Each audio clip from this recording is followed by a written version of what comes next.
Hola famílies, què tal?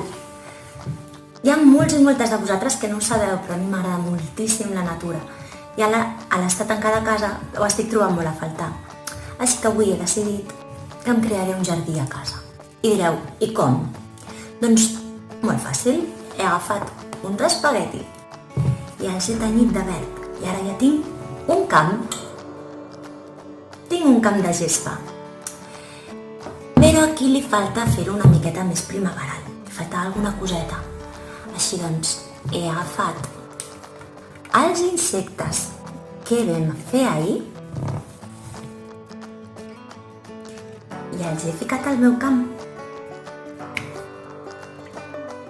Ara tinc abelles, tinc marietes, tinc una formiga, tinc una aranya també. I com no pot ser d'una altra manera, al nostre camp li falten flors. Doncs també anem a fer flors. Aquestes les he fet amb feltre i els he cosit un botó. Les podeu fer de paper, de cartolina, com més preferiu vosaltres, com us vingui de gust. I les he posat en el meu camp que m'he construït a casa. Ha quedat xulíssim, us l'ensenyo.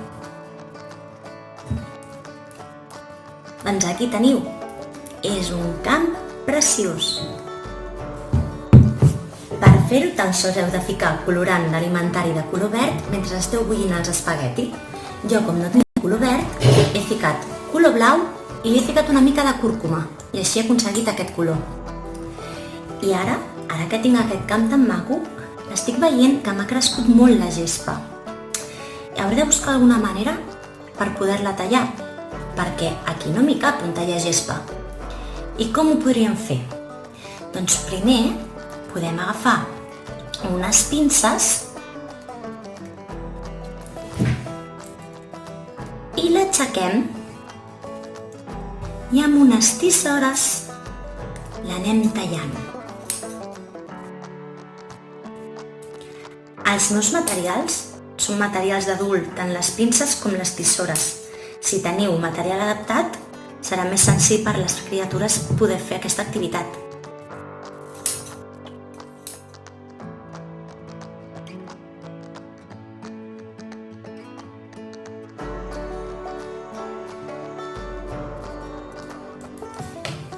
Però ara què ens ha passat?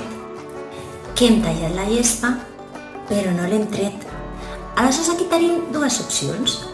Podem jugar a treure la gespa o podem jugar a buscar i treure les flors i els insectes.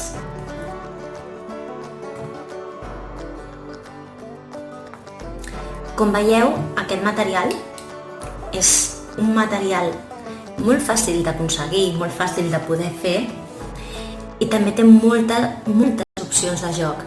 Podem jugar a tallar, podem jugar agafant pinces, podem jugar simplement de manera sensorial, sobretot amb els més petits i les més petites. Podeu tenir tantes idees com vulgueu i totes són vàlides. Amb uns simples espaguetis podem crear molts tipus de jocs. Jo us he volgut ensenyar unes quantes, però segurament han sortit unes noves idees mentre estan jugant. Així que si voleu compartir amb mi el que han fet les vostres criatures, encantada. Espero que vagi molt bé, que ho passeu molt bé i ja em direu què tal. Vinga, un petó. Adeu.